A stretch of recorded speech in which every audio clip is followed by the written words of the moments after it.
Good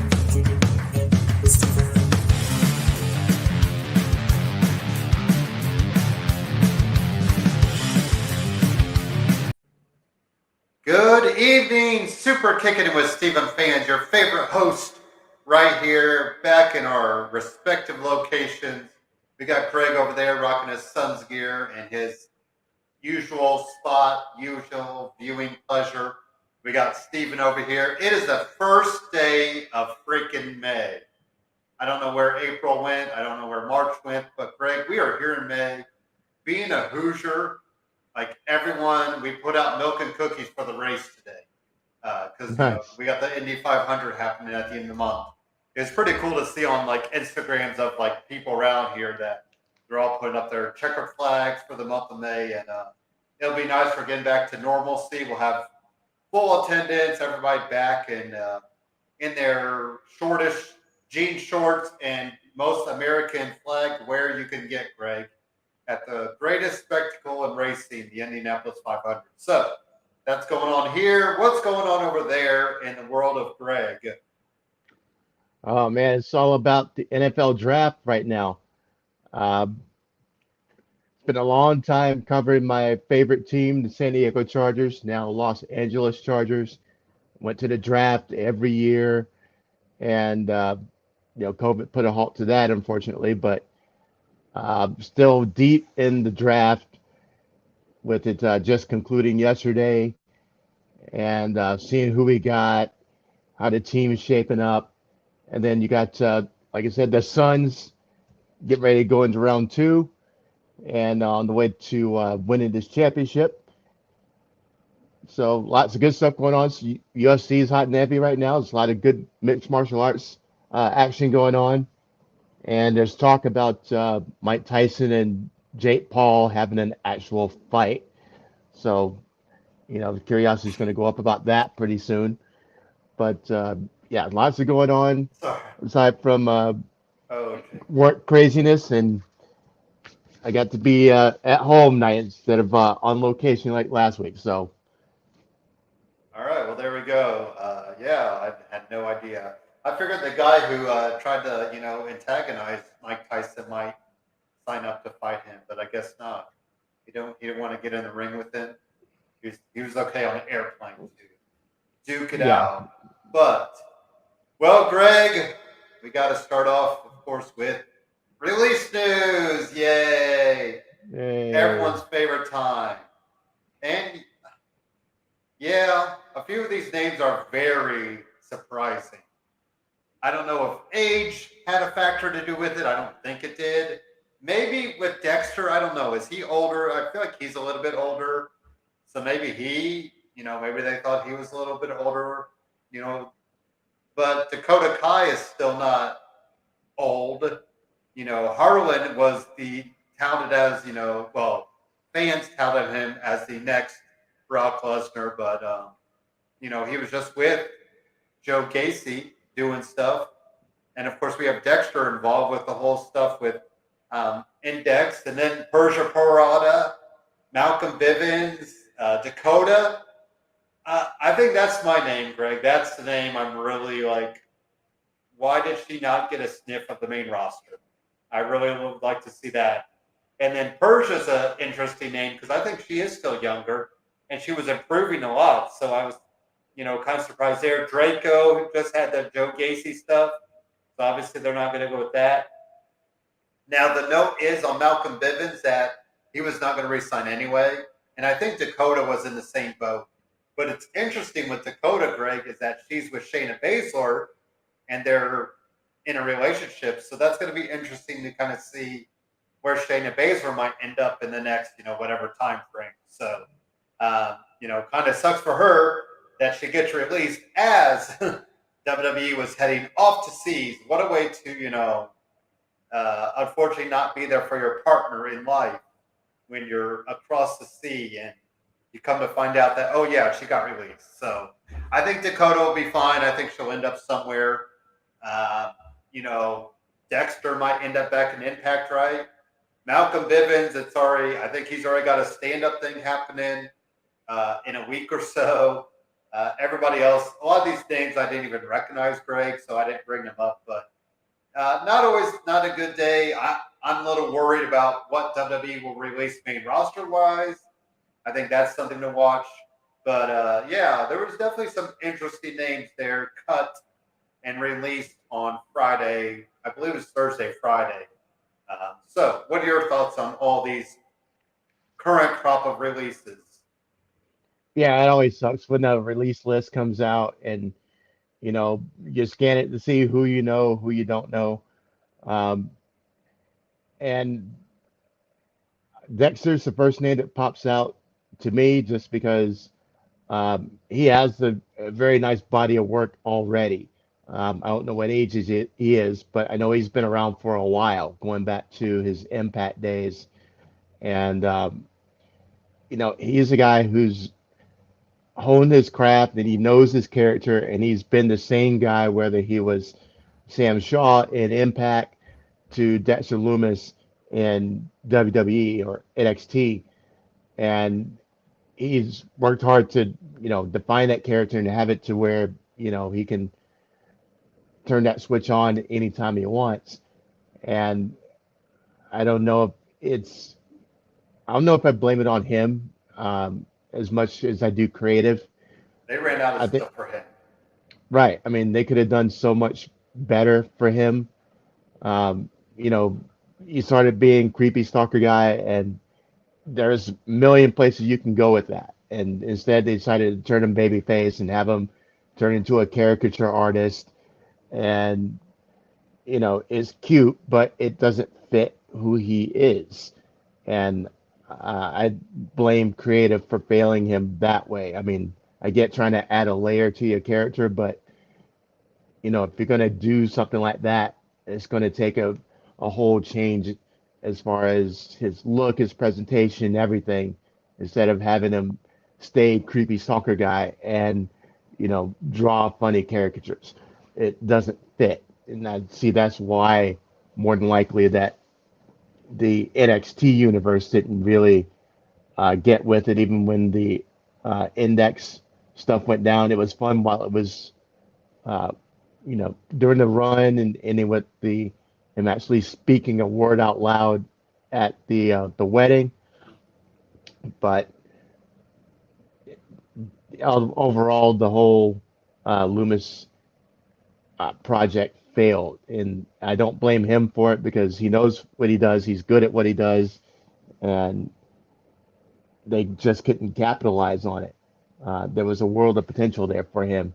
So I think he goes back to Impact or um, another small organization and goes back to who he is and making that character mean something again. Um, Persia, it was, a new, fresh face that was introduced at the wedding or around the wedding time, and still green, but this is where you go to learn. So I don't get that. Then you go to How about Dakota. Harlan? Most Harlem, that was very disappointing too because as the heavy behind Joe Gacy, it added an extra level of menace because you know that this is the beast you have to go through to get to Gacy, who's kind of the final boss. And same thing is, I wish they had gone with it further and just allowed him to develop his character more because we really saw little of him. Um, so it was kind of a waste of TV time for him. I think he lands on his feet somewhere else and finally gets the chance to flourish. So I'm not really worried about him. He has a good look. He's menacing. He's big, and he can work big man style awesome. So he just needs to put more time in. And he's young. And I think it's funny. I mean, you make him shave his head, not just shave it, old school bald. So you Yeah, wonder if he'll kind of get out of the limelight and let that grow back. Because I thought that was a good part of his look. right. Granted, he did look a little bit too much like Brock, But if you grow out the hair a little bit, maybe Hulk, give a nice mohawk or maybe mullet it out, give something different. I think, like you said, the tattoos.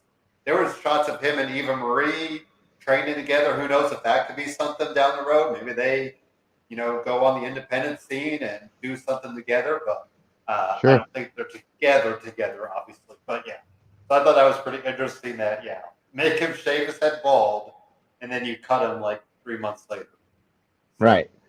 Um, then you get Draco Anthony had a couple decent matches, but nothing great. And in other ways now, I think the problem is that they brought in so many people at one time when 2.0 started that there was going to be some that didn't make it through, um, that whole little tribunal that they were going through. Is there were going to be some casualties, and he's unfortunately going to be one of them.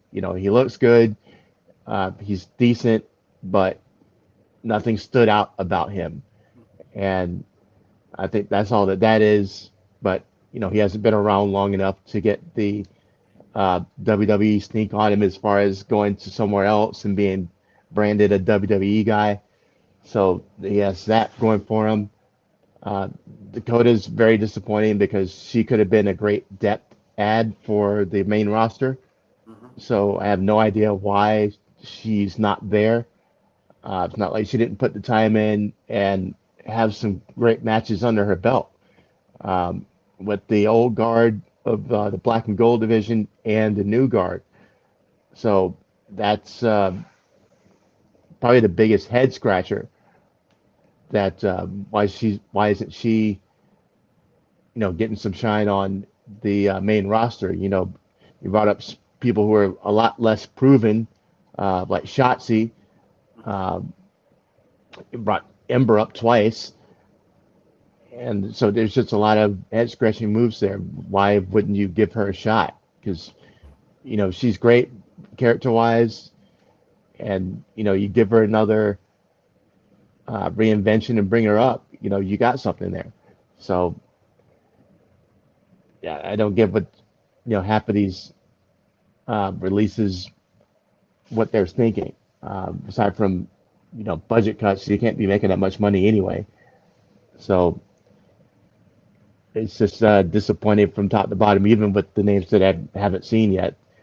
They never got their opportunity, so I kind of feel bad for them. I was kind of looking through the current roster, and it's surprising Io Shirai wasn't on this list, right? If you're kind of, there's not many names that are left from that, shift from NXT to NXT 2.0, other than Io, I think. So you wonder if you knew either to call her up or, is she going to be gone? Because I'm very surprised she didn't make this list, Greg. You know, you wonder if she's injured or something, but um, the moment she gets cut, she's going to be on AEW TV. I have no doubt about that. Um, she's got to be brought to the main roster. Otherwise, you're going to wonder what in the world are they thinking? Because, we've seen her and how great she is. And she's been ready for the main roster for like the last 2 years. So it's baffling why she's not there already. And, what in the world are they going to do with her unless there's some drastic character change and it takes time to, you know, make new gear or change her personality or whatever, which would be a huge mistake. Yeah, she So I doesn't hope need that that. doesn't happen. She needs to be brought up and presented the way she is now because the way she is now is perfect. And, let her do her thing. So I have no clue why she's not up there because she should have been a long time ago. I'm trying to think. We haven't seen her on NXT in the past couple of weeks either, I don't think. So maybe they are just kind of, sitting back. You wonder if there'll be a name change if she does go to the main roster. That's been the thing they do. So Right. maybe they're working on that. But I'll be very interested to see if what she, where she ends up. Because, like I said, if you look at the roster, Greg, it just there's not much NXT Black and Gold left. I mean, right Yeah. now. So, and then the other big piece of news, the inspiration, Casey Spears and Jessica McKay are going to be out indefinitely of wrestling to focus on acting. Sorry, I kind of chuckled at that. I feel like this is like a Bella Twins thing. Remember the Bella? I mean, the great Bella Twins ended up, getting some TV love, but I think they left wrestling to see what other pursuit there could be.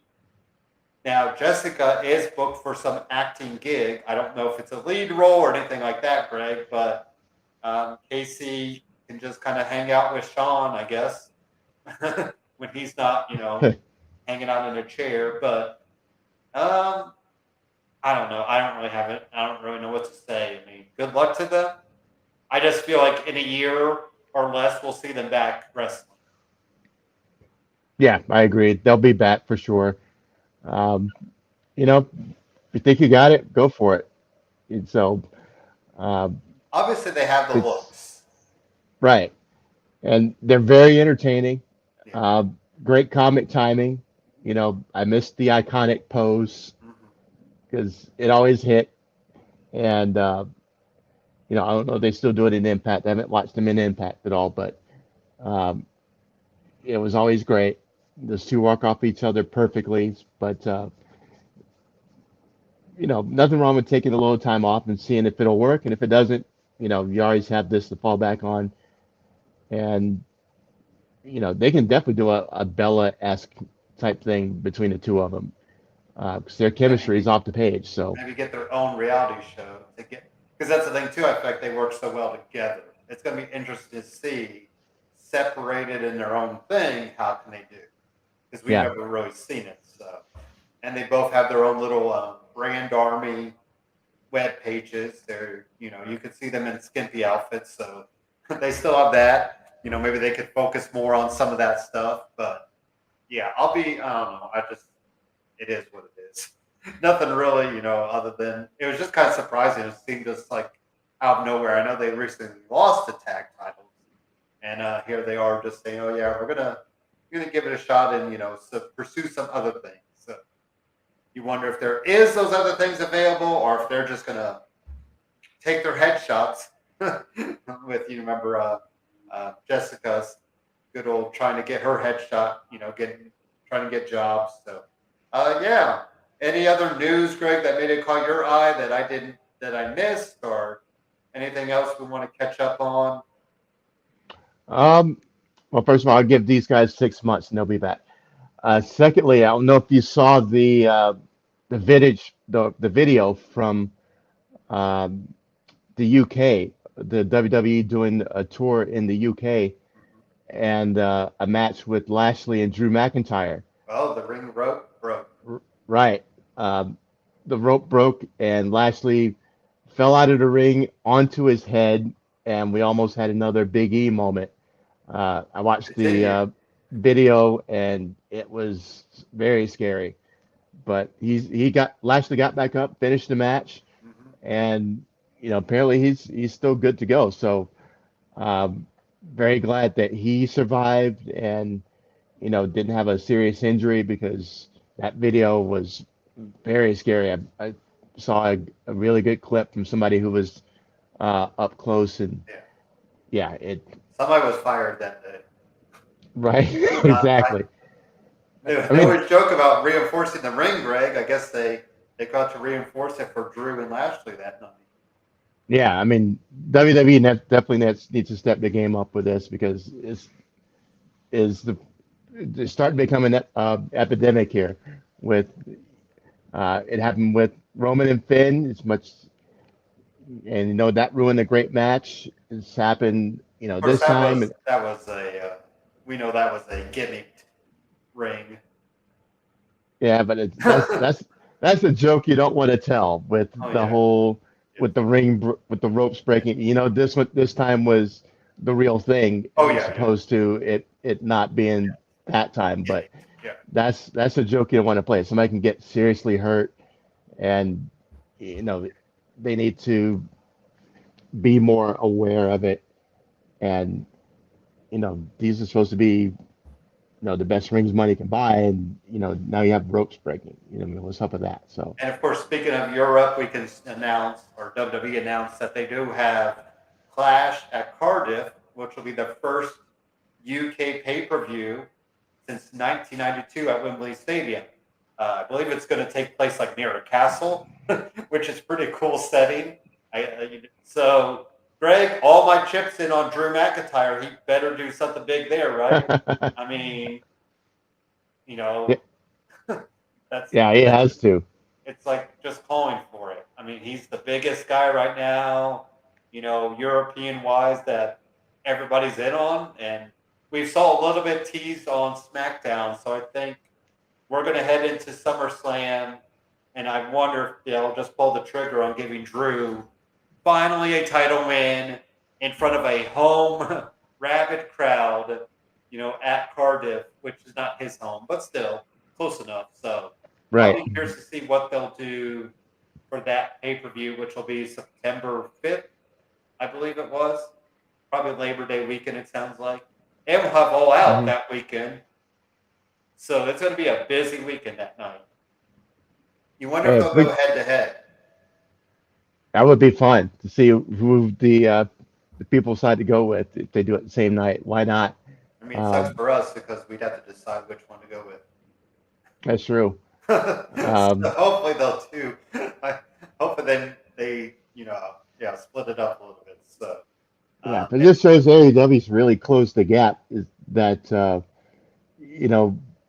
when you're thinking about two big cards going head to head, you actually have to sit and think, okay, which one are we going to take? And it's not a no-brainer. I mean, the best talent is in WWE, but AEW, the way they're doing things, they're going to pull some of those AE or WWE diehards over to the other side when it's picked his pay-per-view or that pay-per-view on the same night. So it'll be an interesting litmus test just to see how far they've come and how they stack up. So I'd love to see it. I would think with the time difference, though, here in the States, it's got to be earlier because they're not, even though people in England have to catch Raw in the middle of the night, essentially. I don't know if for us here they'll do that same thing. I wonder if it'll be like in the early afternoon, maybe early evening. Well, they are 6 hours ahead, so if we're thinking, 7, 8 o'clock start time, it's probably going to be 2 o'clock here. So maybe we'll have time to watch both. I would assume on that Sunday. So we'll see. But, if we could take this and get rid of Saudi Arabia, I would be a very happy man. Yeah, well, we still got, unfortunately, a few more years until that is completely done. But hey, we're getting more women wrestling there, so that's something. There you go. All right, that is all the news we got. Let's take a quick commercial break, and we'll get right into Raw talk because there's some stuff that happened with Raw and Randy Orton in his 20th anniversary, I guess is what we're calling it, which is crazy to think.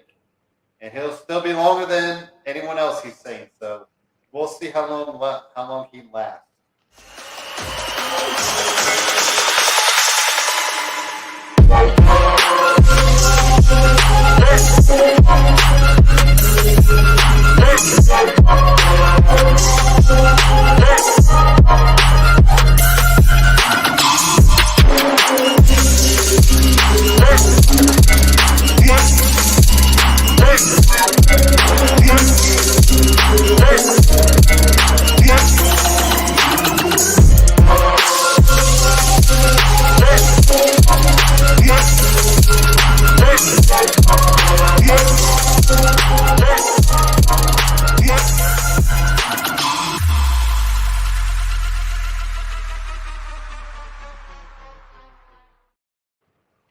Alrighty, so we'll kind of book in the Raw talk today because pretty much Randy Orton started the night with all of his celebration, and then they ended the night with the most random collection, Greg. I'll call it a face count that I think I would have seen on a Raw episode in 2022.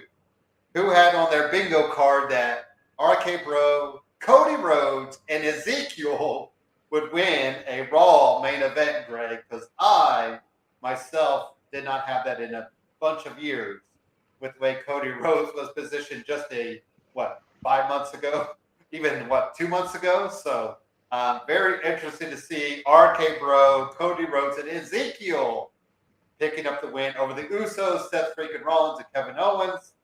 And then we could talk about what happened on SmackDown as far as we are no longer getting the title unification for tag team titles. And yeah, we'll get into that because that kind of sucks, I think. But whatever. So we did have Randy Orton, kind of get in a big old celebration, and it just descended to chaos. So, Greg, have at it. Opening and ending segments of Monday Night Raw. Thoughts on it? All right. Well, first, congratulations to Randy Orton. 20 years, and I'm pretty sure I've watched pretty much all of it. Went from babyface Randy, with full head of hair and very. Remember the whole the Get Well Randy campaign, like it was yesterday because it was hilarious and it just grew on you. Um, to all his different personas, from the Legend Killer to the Viper to the Apex Predator, and kind of like the Undertaker and his going from the Dead Man to the American Badass back to the Dead Man, and his different incarnations and how distinctly different they've been while being the same. Um, it's been fun watching him literally grow up in front of our eyes because I think he won his first title at 24. I'm going to say the youngest ever, and then here we are 20 years later. He's 44-ish, 44, 45, and still looks even better than he did as a babyface kid. Uh, a legacy of great matches, pun intended, and still looking to get even better. And he has gotten better. Just we see when he's really uh, into a storyline, you're going to get amazing Randy on the mic and in the ring. Now, as far as this segment goes, started off great. He was coming out, speaking for himself, talking to the audience, and then we get the cavalcade of clowns coming out from the back, and each with their own agendas jumping in there, and the most odd collection of people you would expect. Um, I would have favored a more, the Rock, this is your life type of setup in this case. 20 years, you can add some humor into it, but do it in a way that's memorable.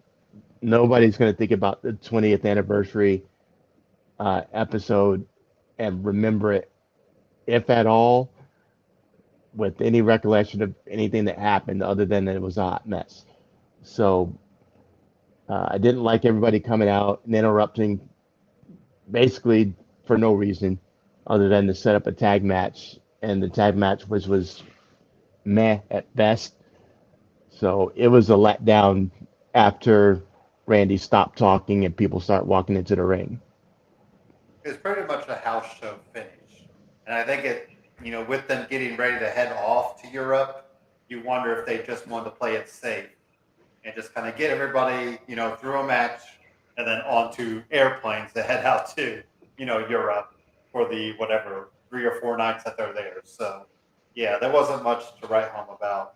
Hey, Greg, at least he didn't get the Triple H pandemic 25th anniversary show. Remember, Triple H didn't get to spit the water. So there you go. But True. so how about Bianca Belair and Sonya Deville? So we get this title match, which I thought was going to be saved for WrestleMania Backlash, but it just happened now. We had Carmella and Queen Zelina get interfering. So I'm going to assume maybe we'll do some handicap match for the title just to kind of give Bianca Belair still looking strong. Because let's face it, we have other segments, Greg, that showed that Becky Lynch is not going after Bianca Belair. So I think we need something in the meantime until my hot girlfriend comes back, which is Bailey, which I'm still wondering why is she not back.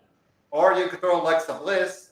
I mean, she's still married, or she's all married away, already done the honeymoon. She just wait on that phone call to, kind of get back in action. But I'm kind of surprised they wasted it here. I think you could have done that Backlash with Bianca and Sonya, and then still had some for the summer. But I wonder maybe if we do get Carmella and Queen Selena kind of teaming up to try to beat Bianca Gray, because right now I don't know who else is there for Bianca. Well, I see like another like a blow off like cage match or something like that, just to get rid of all the outside shenanigans, and maybe there's a stipulation in there like if Sonya doesn't win, then she loses her executive role. Um, there's room for like one more match, especially since there's no worthy challenger that's stepped up yet. Like you said, Becky's not going to jump back in the picture, and then who do you have left? So um, Sonya's been pretty antagonistic to the whole locker room and forcing her way into these matches, and this would be a good way to just end it once and for all.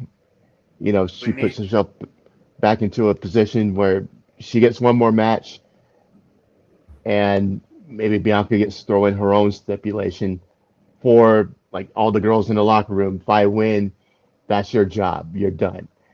So I can see something like that happening, and that would be, a good way to end it, and put Sonya back into the full-time rotation at the same time. Yeah, I mean, yeah, we definitely need Sonya out of the power. It's already ran its course, I think, and the fact that Naomi didn't get to do it, that's what's crazy. I mean, Naomi had all the Yeah. momentum to do it. So now you just almost have to kind of do a quick version of it with Bianca so that she could just finally move on. So, Veer Mahan defeated Sam Smothers. This was not Tracy Smothers. This was Sam Smothers. Nothing there. He did the whatever clutch on the on the announce table. I guess the Mysterios are not back yet, so nothing there, right, Greg? Yeah. Next. And then we also had Bobby Lashley defeat Omos in the arm wrestling contest, but of course, Omos gets the better end.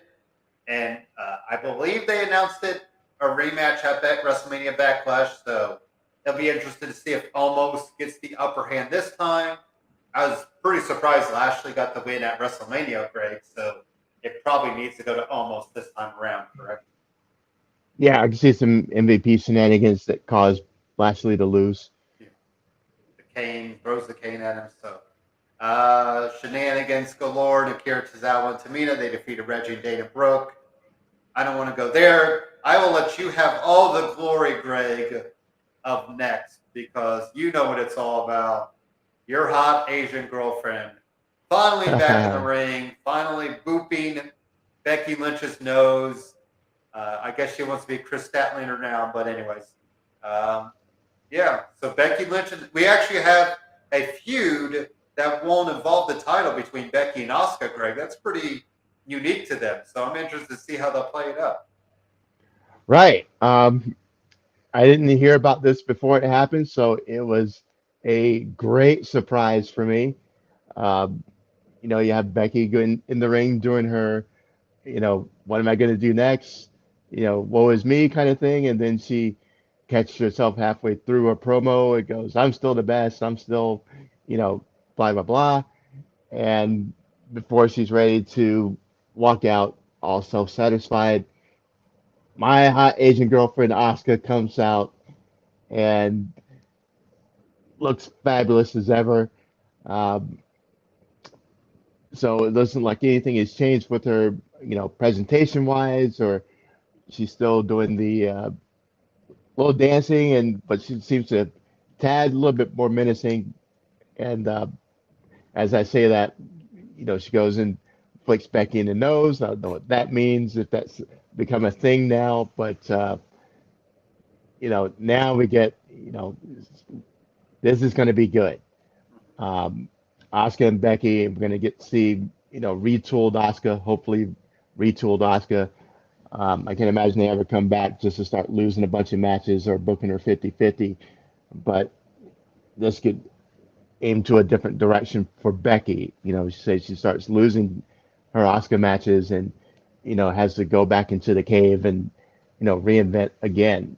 So, you know, bring out Asuka, make her hot, and, put her back in the top of the title scene, because who wouldn't want to see, Asuka and, Bianca go at it. So, I don't think um, we seen that.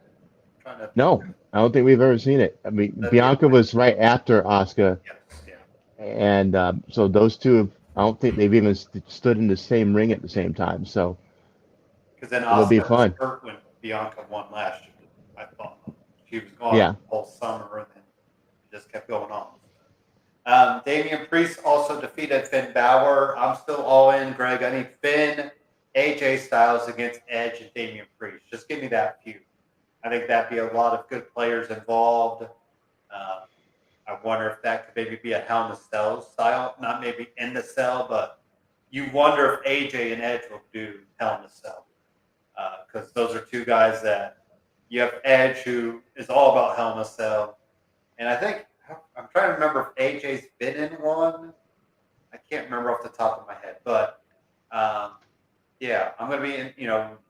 Like we said, I think AJ probably wins this, and then we need the payoff at Hell in a Cell. And maybe if we can get Finn and Damian involved with that, I'm all in for it too. How about yourself? Yeah, I like that. Me, I'm a huge Finn Homer, and it breaks my heart every time I see him take what I see as unnecessary L's. I mean, I get it for, the Austin Theory push. As much as I didn't like it, I get it. But with Priest, he's getting, wins over Finn, and seems like everybody's getting wins over Finn. I mean, Madcap Moss threw him out the win the Andre Cup. I mean, he's been the super soldier by, letting all these guys go over um, at his expense. So, I got to put the hashtag back into circulation. Hashtag justice for Finn, because That's round two. yep, it worked in the beginning. He rose up, he got the title, and then it was gone I mean, just as Ricochet's quickly. been And doing stuff, so we got to give him credit when we get true. to SmackDown. He's already had more title defenses than Shinsuke, so there's something. Yeah, so it's still working. I got to refocus the energy on Finn now, and I would like to see him enter in this feud. That way, he gets some main event level shine, and he can get it back. So he's Finn; he can always get it back. But um, they're having him in jobber territory for way too long. So we want him out of that lane into the main event lane. So you can put him in there with AJ against Edge and Priest, then you got something. So you got the makings of a great match. So I'm all for it. Well, and talk about returns that I don't think even we saw coming. Mustafa Ali comes back and defeats the Miz. We had a Miz segment with Austin Theory, and Ali makes his return, which is very surprising considering where we were. Once again 5-6 months ago, him just fine waiting out and sitting out the rest of his contract. So you wonder if they have some sort of plan, some sort of idea for him. And then Ciampa takes out Ali at the end of it, which I'm all in for, Greg. Ciampa and Ali, I think, could be a really good, underrated feud that, hopefully they don't relegate to main event, literally the show main event. I mean, I'd be all for it if it was the main event, but that's not going to happen. But yeah, give me Ciampa and Ali. I mean, it kind of sucks because it will be one of those, probably 50-50, because both guys are just, Ali's coming back, so he probably needs to pick up wins. You have Ciampa, as a new face on Raw, so he probably needs wins. But Ali and Ciampa, I think, are both hungry to do something, and I think that's why they both want to step it up and do that. So, how about the return of Ali to Monday Night Raw? Do you think there's actually some hope that we do something with him because he has the talent and he put out good promos before, like online, and there's something there. I mean, you know, so Yeah, I love this segment just because at the time I was, out of town watching it with a buddy of mine who's last time he watched it was when we were hanging out a lot more, and I'm pretty much the one who got him into to watching it and get involved in the storylines. And now he knows who the characters are, and I was showing him that episode of Raw, and as Ali comes out, he's like, I don't remember that guy. It's like, well, he was almost, a non-factor because, he asked for his release, he just didn't get it. And then the first thing that Miz says as the segment starts, they look at him and they go, "You still work here?" And then Priest has a joke too. It's like, "Didn't you want to take your ball and go home?" And or not Priest, but yeah. And so they're already making jokes about him asking for his release and not getting it. And so I always like it when they pull from, real life and bring it to the ring uh, as an extra element. AEW is great at it. Um, and so it kind of, you tell it still eats at Ali a little bit too. But I'm optimistic for it because, if they're bringing him back and, they didn't give him his release, they're going to, do something with him. So this is a good storyline to put him into. Um, he and Miz can have some really good matches, and then at the end, the whole Ciampa thing was a big blindside because who would have figured that he would come out at that moment? yeah. Um, I love it. They didn't change his look, they didn't change his gear, they didn't change anything about him, except that he's just Ciampa now. He's not Tommaso Ciampa, he's just Ciampa. So we'll take that. Um, they've I done a think lot Ali is worse. made to be a baby face. I think his story, what you see on social media, just shows how much of a baby face he can be, because he wants to break that stigma of Muslim wrestlers. Because what do Right. we know? What do we always think about them? Muhammad Hassan. That's Yeah. like the biggest thing. Like, and I think that stigma is long overdue to go away. So, him getting the U.S. title down the road really would open up that door to something different. So, True. Mhm. but that's it's like with Mansoor. Like, I was kind of happy they were giving him something different, but then of course, so we'll see when Mansoor's ever back with LA Knight and how that goes. That was Monday Night Raw. Let's get into NXT because they're heading into spring breaking it next week, and they got some matches there. So we did have Nikita Lyons defeat Lash Legend. The big story here is, Greg, we're going to get Lash Legend and Natalia against Nikita Lyons and Cora Jade. Any prediction, Greg, on that match? Because I feel like you could go either way. uh, guys, stick with Nikita. She's definitely the hottest thing in NXT right now, and got to keep those meme generators working. Uh, Everybody's super into her, and right now she's killing it. So those matches for her and Lash are getting better. They're not great, but you can tell the more they spend, more time they spend in the ring with each other, the better they're getting. So that's at least encouraging. And And you throw Natalia as like the veteran presence that can help both women, and with Cora. I still think Cora's ultimately got to get over Natalia one on true, one down the road. So I'll be interested to see if they pull that trigger. right. Um. But Oh, sorry. Go ahead. No, I think, and that is the best person to, you know, put them all under her learning tree and, make all their matches better. So, um, I loved it, the fact that they made her like pretty much the BMOC or the BWOC, Yeah. down in NXT 2.0, because all those girls are going to benefit from her being around. Mhm. Yeah. Like the gatekeeper esque role in that. So, Yeah. Von Wagner picked up a win. Speaking of names, Greg, that I'm like, he didn't end up on the cut list, but obviously he's a big guy. Him and Robert Stone are working well. But then he defeats Tony D'Angelo, who was getting such big wins. So I'm kind of mixed on going with the win here with a Vaughn. I just don't see anything in it, and WWE does, NXT does, but that's fine. So, any thoughts there, Greg, on Von Wagner and Tony D'Angelo? It's fine because it was a shenanigan win with Legato coming in and kneecapping D'Angelo, That's true. Yeah. the way he did to them the week before. So it's really just setting the table for the Legato versus the D'Angelo crew now, That's true. and setting the table for that storyline while getting Von Wagner over at the same time, just through nefarious means. So it works for what they were aiming for it to do. So And no they've big kind deal of there. switched up the roles of like Legato was so over as faces, and now they're almost reverting back to heels.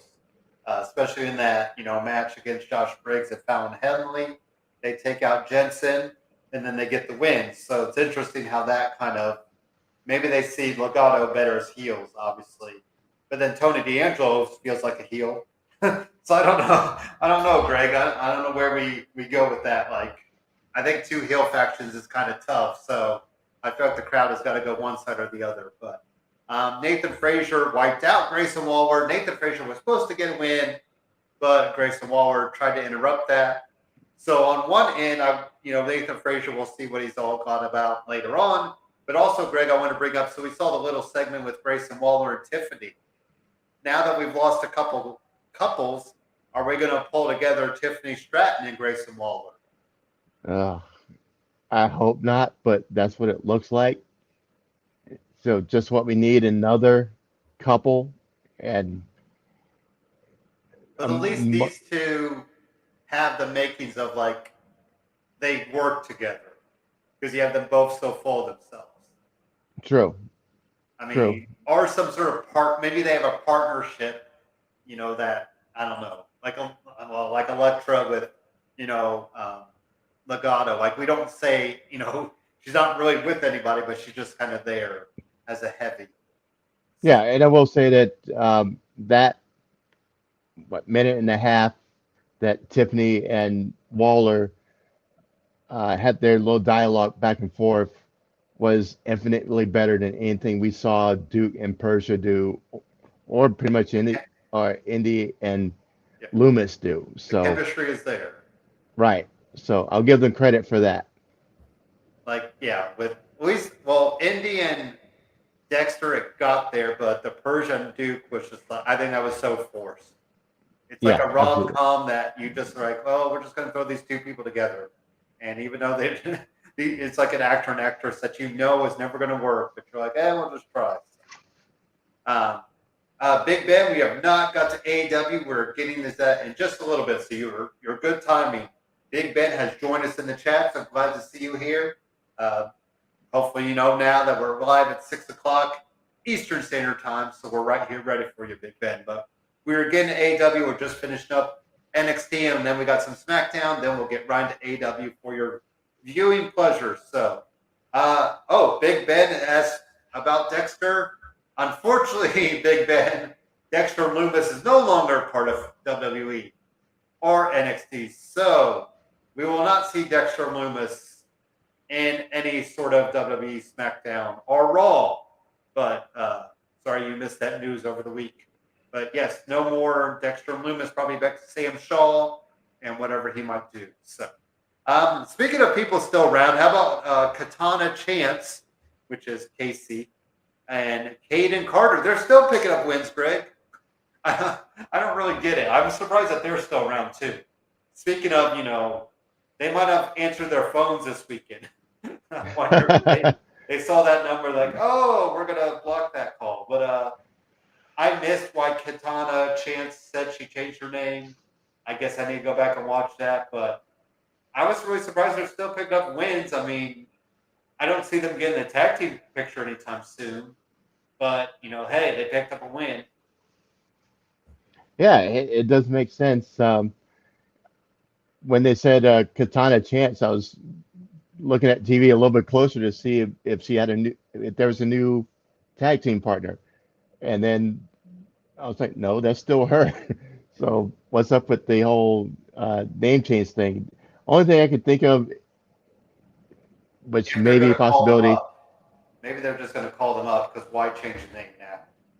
right? Or if something happens where she didn't want to use her real name, That, um, because that is her real life name, so that's true. 'Cause she and was she feel like the she needs ninja to, warrior. yeah, maybe she wants to separate the two. Is the only thing that would make sense to me. Otherwise, um, WWE's having fun with the name generator, um, because it does seem like an odd name, but they seem to be intent on keeping the initials the same. So, um, as far as the name generator goes, it's not horrible, but you expect the character out of Mortal Kombat with the name like Katana Chance, but That's true. Yeah. It um, does sound like a Street Fighter or Mortal Kombat character, yeah. and she's not. She's not anything close to. She's just like a little spider monkey. That should be her name, Spider Monkey. Right. So I wouldn't mind seeing them win the tag team championships, really, because Yeah, they're a solid team. They work great together, and their tandem offense is awesome. So as much as I like Sasha and Naomi, their tandem offense is not that great. So they have plenty of time to work on it or whatever. But you can tell they're two solo acts that have been put together. Um, and I don't even know what to call them now because I keep on saying Casey and Caden. They, they are a true tag team. They flow together. They do everything together, and you can tell the difference in the ring when you watch them versus any other women's tag team right now. and they're friends outside the like. They've been friends outside the ring for a while. So, and what they've been teaming up for almost it's like 2 years at least, right? I mean, I feel like they've teamed up forever. So it's like, you would think if you don't have it by now, Greg, then good luck. So Right. I did bring up Legado. Dave Fantasma got a pretty good win over Josh Briggs and Fallon Henley. Any thoughts on that match? No, boring. How about Solo That's, Sikoa, sorry, picking up a big win over Trick? that was a good match. Better than I expected it to be. And, you know, Solo, gets over again and, everybody's chanting Usos to him. And, um, it's setting up a big, title, kind of round robin thing. So I'd like to see him, keep stacking wins. And I still say we're going to see him on SmackDown sooner than later. Yeah, I think so. Are we sticking with Cameron Grimes keep the title next week? Um, yeah, only because, you know, Solo's already off to bigger and better things. And, um, you want to keep at least one babyface champion around for a little bit. So I can see him holding on to it a little bit longer. He just got it. So, you let him have a little bit of a run. I Part of me wonders if they'll go back to the well with Carmelo, and then he can really hound up the two-time champion and stuff like that. I mean, we can bring up AEW down the road, but we did see a title change there with the TNT title that I was very surprised with. So, you know what, Greg? I'm going to call it. I'm going to say Carmelo picks up the win. I think there's Okay. a little more money that they think. I personally think Carmelo probably needs to get called up sooner rather than later, but I feel like Carmelo's ready. But I wonder down there if, like I said, maybe Grayson Waller taking it out from him would be something. So I'm gonna say Cameron Grimes ends up losing because we've already had the feel good moment for Cameron. Yeah. Doing it for his dad, he got the win, and I don't there. I feel like some of the momentum is gone for Cameron Grimes, but you know, maybe a good match down. Maybe a really good match in the triple threat could just get it right back up.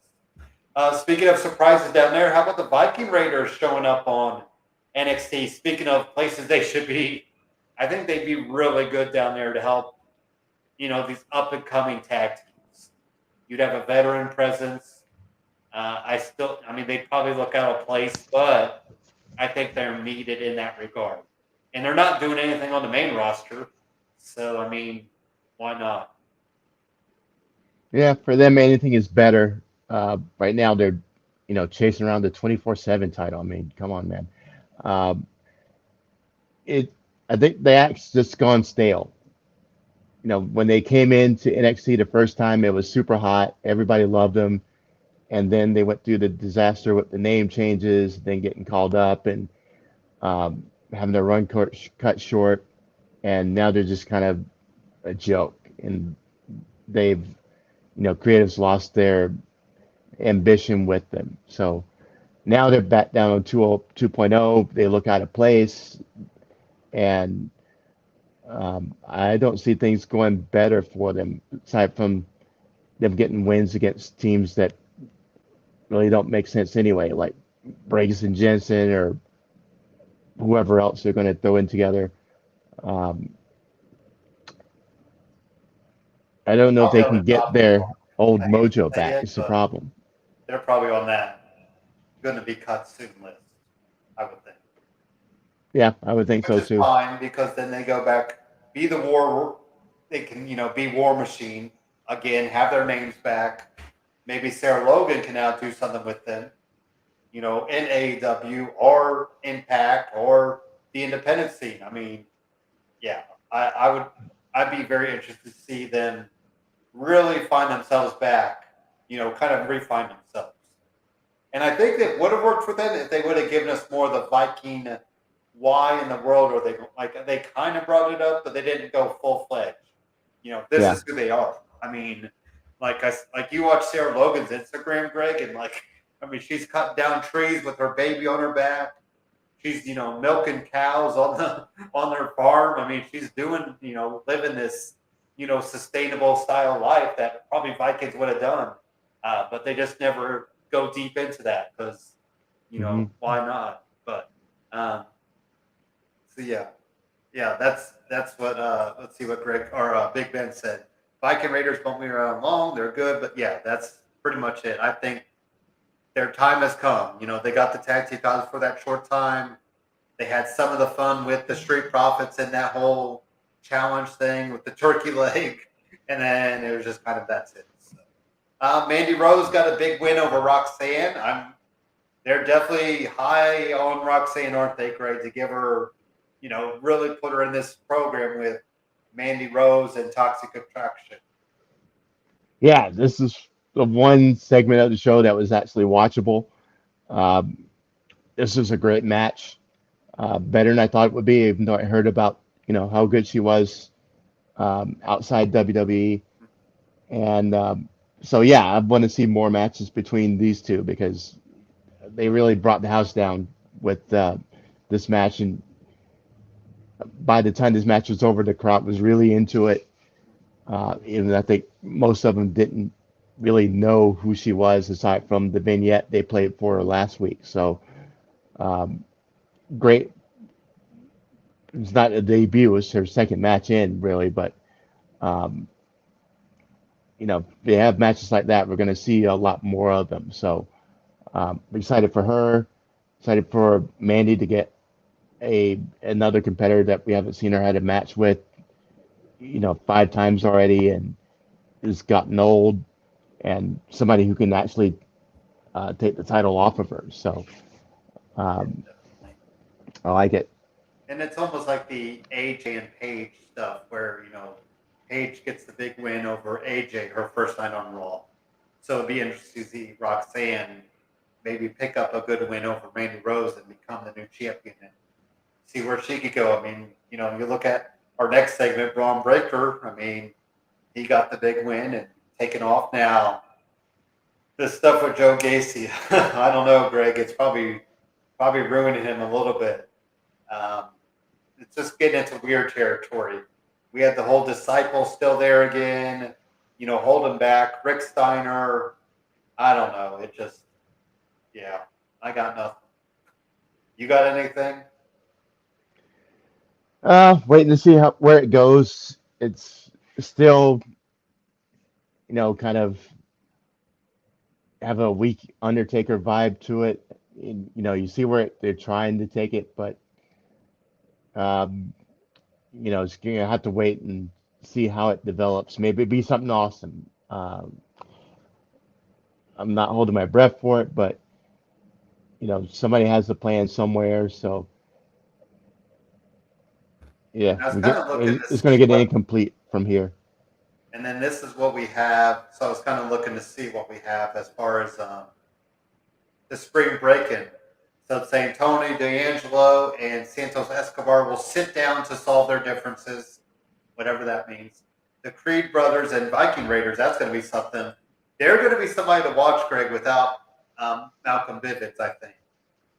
You know, really to kind of prove themselves without him. And I feel bad for Ivy because she really needed him, but whatever. Nathan Frazier gets his debut match. We also have Cora Jade and Nikita Lyons going against Lash Legend Natalia. Cameron Grimes in a triple threat. And then this says NXT champion Braun Breaker goes head to head with Joe Gacy in personal showdown. So, okay, it does say that the title's on the line. I was curious if they might try to play it off that they aren't going to put the title on the line, but surely they'll put the title on the line. So, interesting, you know, kind of stuff there. So, that'll be next week for spring breaking it. Looking forward to that. Well, sounds interesting. So they usually do better with these big shows, these theme shows, than the actual week to week shows themselves. So um, looking forward to it. Yeah, just to have better matches and see how these storylines develop, especially the Gacy and Breaker one. And then finally, finish up with some SmackDown talk. Some of the big stuff here was Drew McIntyre, I think. You know, he defeated Sami Zayn. RK Bro had the Bloodline contract signing, but Roman Reigns came out there, ripped up the contract. Drew McIntyre came out there to even up the sides. So now, Greg, for WrestleMania Backlash, we're getting RK Bro and Drew McIntyre against the Bloodline. No titles on the line. Or do we need to put the titles on the line?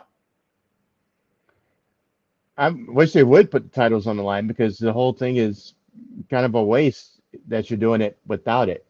Um, we like the idea of the unification. You know, we're going to get a big banger of a match, and now that's over with. So, why else would they involve Roman and Drew if maybe not to do a whole winner take all thing? Um, which they could. They can do, you know, the whole match, winner take all. Drew gets the world championship. The um, tag teams, you know, still take it winner take all. That's the only way to salvage this thing is if you make the whole thing winner take all. And um, Roman and Drew be the singles for the world championship, and um, RK Bro and the Usos with the tag team titles on the line. That's how you make it better. Otherwise, why would you scrap this match and make a 6-man? My only Um, thinking was they weren't ready to put the tag team titles together.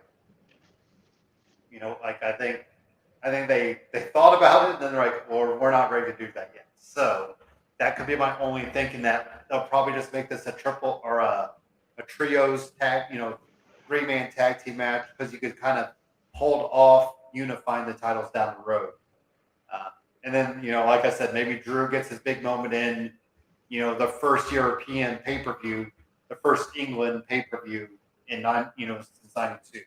That's my way of thinking. But Madcap Moss got some redemption. I think we are getting Madcap and Happy Corbin at Backlash, but nothing right home there. How about Ricochet, though? Already, 3 title defenses in 3 weeks, in about a month or so? More than Shinsuke Nakamura had in his whole reign. So we're always, putting some money behind Ricochet's title defenses.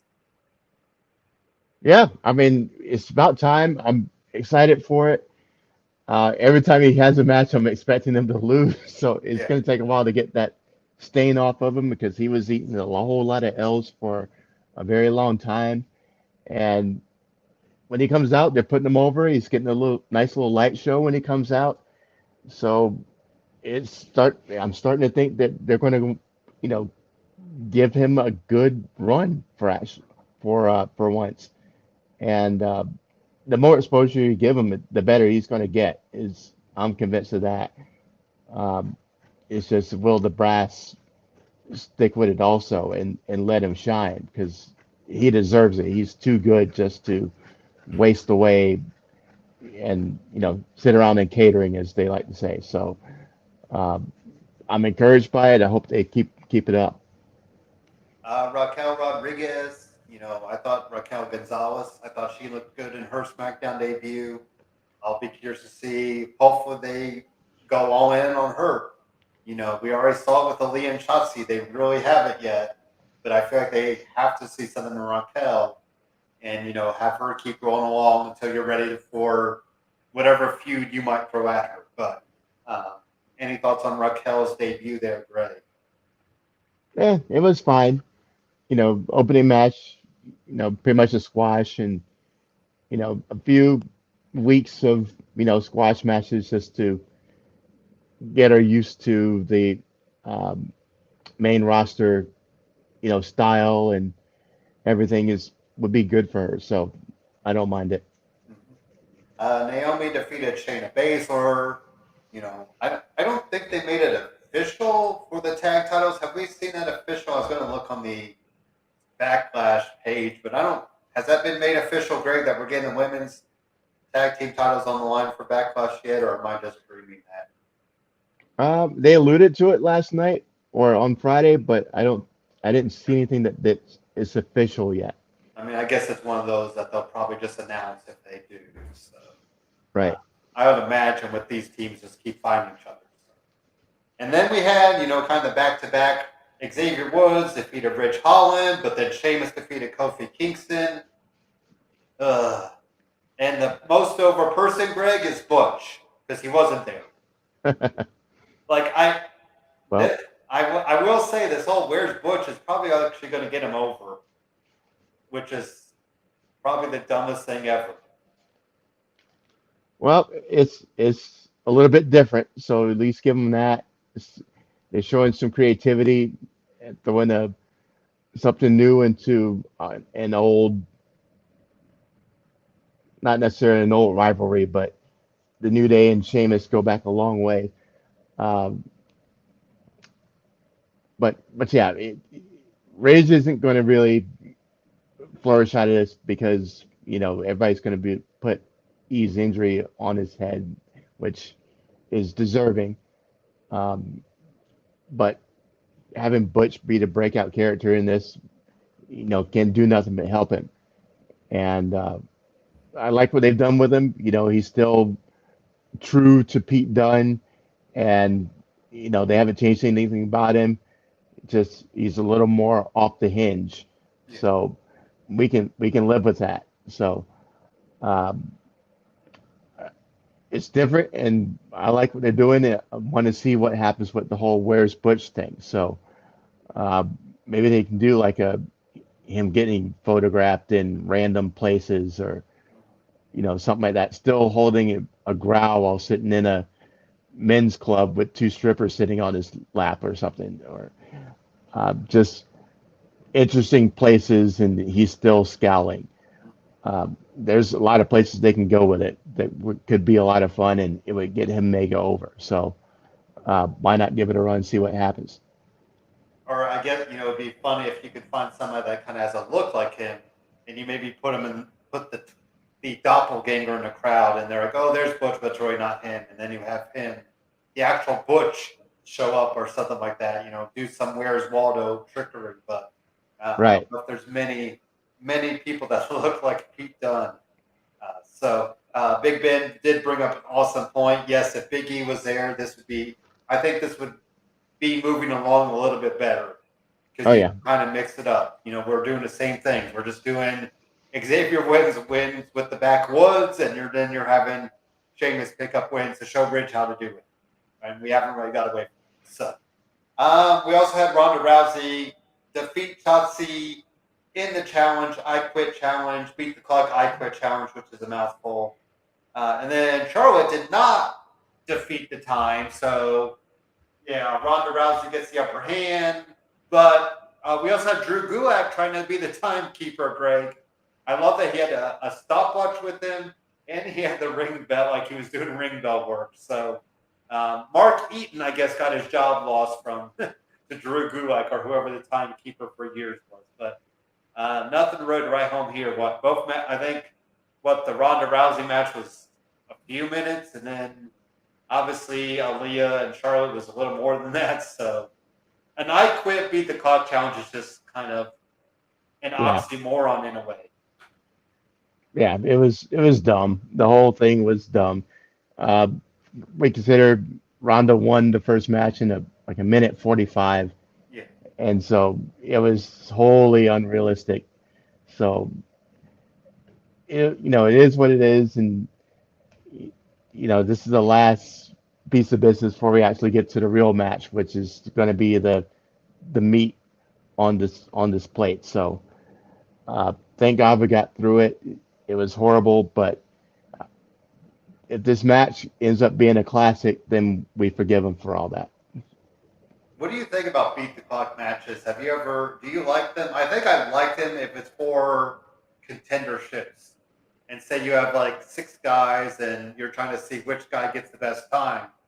But this whole idea was just kind of dumb. Yeah, absolutely. It was brutal.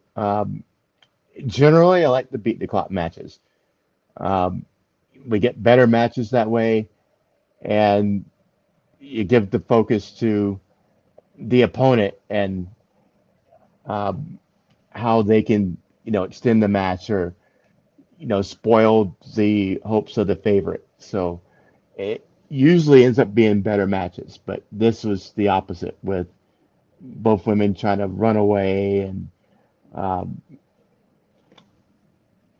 just run out the clock instead of having a good match. So um, this one we can throw this away, but from the beat the clock lineage. But generally, I like those matches. All right. Well, that is all the SmackDown talk we have. Let's do another commercial break, and then we'll get caught up in AEW. It's been a couple weeks, so we'll see what's going on in the world of AEW.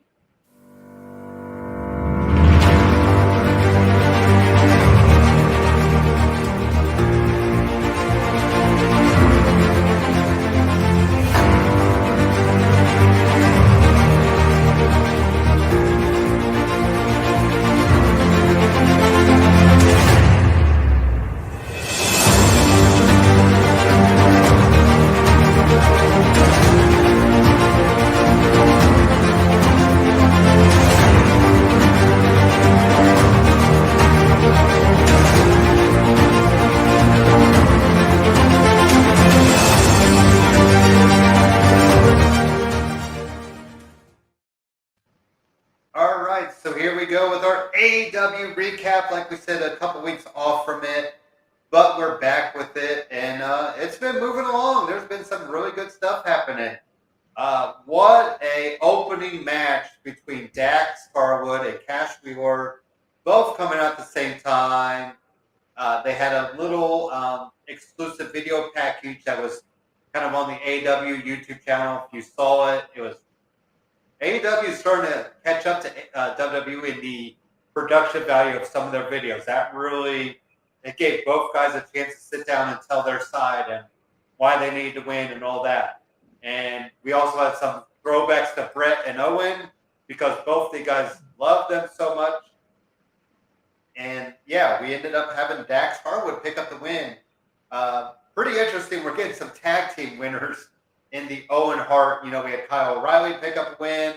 Now we have Dax Harwood pick up a win. So with all the singles contenders, Greg, I'm kind of surprised they're going to the well of the tag teams. But we still did end up. I think both these guys said they went to Tony Khan every other day, just saying, we want this match, and they got it. So, Tony Khan is willing to listen to talent if they want the match and have at it. But Dax picks up the win, and Dax Harwood moving on. What do we got, Greg? Your thoughts on it? Yeah, I agree. Love the match. Always interesting. We have two tag team partners going against each other, and there's no beef between them. You're going to get a banger, and these guys delivered. Perfect finish. They told a great story in between, and so yeah, just awesome match, and it just makes us want to look forward to, their, um, title defenses even more, or any of their tag team matches even more, especially after coming off the heels of the match they just had with the Young Bucks. They're just putting down classic after classic right now, so they're smoking hot. You got to keep it going. Blackpool Combat Club picked up the big win over the Factory. I'm ready for the Blackpool Combat Club to kind of move on and get some real direction. Are you, Greg, or are we okay with them still picking up kind of trios wins here and there? I can see if you need to break them in a little bit. They're still new. Just formed the last pay-per-view with uh, Moxley versus Danielson was only a month ago, a little over a month ago. So, it's taking some time to let it all develop. And, we already added a new member. You got to show everybody that this team is going to be unstoppable, which I think they're doing a great job of doing. Oh, yeah. And, getting their time in the ring, and then it's going to be time to have a serious rivalry going on. Um, so who's on the horizon though? Is because it That's seems like like the apparel. everybody's I don't know who makes sense to go against them. right. So you're not going to take Dark Order because that doesn't make sense. Jurassic Express is busy. The Elite is busy with the Owen. Maybe Only thing I Andre can Andrade and Private Party. that's possible. That'd be a good entry level um, rivalry to start with the AFO. Um, I was thinking about the House of Black, but until they're done with Pentagon and the thankfully returned Phoenix. Yep. Phoenix, yep. They're going to have to do some business to do with Death Triangle first, but there's two squads that would look really good in the ring with the BCC uh, once their rivalry ends. So um, right now, there's just nobody to put in there against them aside from the low level guys, That's true. the factories and um, the low tier guys. But in the meantime, you keep them in the ring. You have some great matches. You put Wheeler Yuta over even more, and things will work out to where you can put them in the storyline with the bigger characters. But right now, it's all about the formation, and then adding a new member, maybe another new member coming down the pipeline sooner than later. Cesaro. Oh, sorry. Did you sneeze right there, or was that a Yep. suggestion? That's it. Cesaro. Claudia. There, Speaking of real quick, I didn't bring it up in our little recap because it's hard to put up some of the backstage segments or in-ring, segments. But Death Triangle and House of Black, we need something unique for them, don't we? Like I don't know what kind of match. Maybe a graveyard style match or something like that. We've seen the yeah, coffin match, but I hope that they're I'm wondering if that's why we haven't really got the all out, kind of war between them yet. But I mean, maybe blood and guts. But yeah, I'm really curious what they'll do with those trios because they need something to tie up that end. Well, yeah, and that's just it. Is that with Phoenix spanning out, it's been the odds have been uneven, Mhm. or the sides have been uneven, and now Phoenix is back, and now you can charge full ahead with this rivalry, and it's going to be even better with Phoenix back now because we know how good Pac is and how good Pentagon are, and now we have the makings of an excellent match. So, uh, but I can see some type of Chamber of Horrors type match, or um, street fights are too cliche, especially with teams like these. So it does need a darker element to it. Maybe let them invent something that would be more sinister. Um, And we but yeah, haven't done the cinematic matches lately. So true. I don't be interested. Like I said, maybe the graveyard style, because that's kind of been brought up anyway. They keep bringing the shovel. I mean, maybe they do a buried alive. I mean, we haven't seen one of those in a while. But yeah, Darby Allin's kind of got the coffin matches on lock, so I don't think they Right. can go that route. But like you said, kind of getting them some. Oh, light out. Yeah, light out matches could be something. I hadn't thought about that. That would probably be an idea because then whoever wins doesn't really matter, or whoever Right. loses it doesn't matter. And You you can can be as still enter. violent as you want. Yeah. So yeah, actually, yeah, I like that idea. Because I guess blood and guts is normally 4-on-4 or 5-on-5. So, and I don't. I think Stadium Stampede style would be just too hokey. That needs to be a more kind of fun, entertaining style. Like I can Yeah. see Undisputed Elite doing that with somebody. So, and then the other thing, I guess the other in ring kind of big segment was Jazz, the Jericho Appreciation Society, hitting a fireball on Eddie Kingston, Greg. Yeah, the good old fireball. At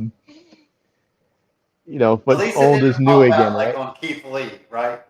When he signed the he signed the contract and that fireball popped out. I think when it was hitting Kieran Cross. So, but fireballs just never work in wrestling, do they? No, not since the 80s, I don't think.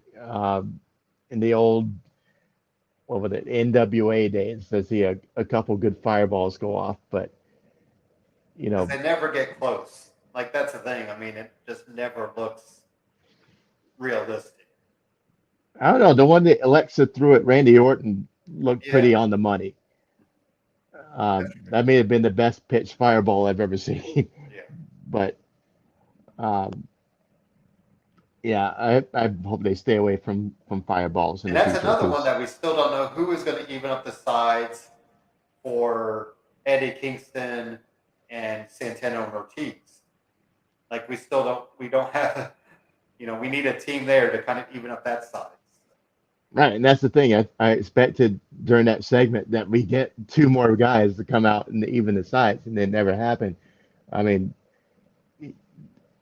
why aren't Homicide and Hernandez, Hmm. coming out from the back? The old LAX crew. Yeah. Um, that would be an easy fix. Even bring Conan with him. I don't know what's going on with Conan, but he would definitely fit in there. Um, He was I know he on can't TV for wrestle a little anymore. bit too, wasn't he? I thought with Proud and Powerful there at the big like pandemic He time was, yeah, because we thought maybe him and Tully were going to get into it. I thought for a little bit, wasn't there right, those teases of that? So exactly. And you know, we love to see Conan. Conan's the OG. So, but yeah, why not Homicide and Hernandez come out and even the sides?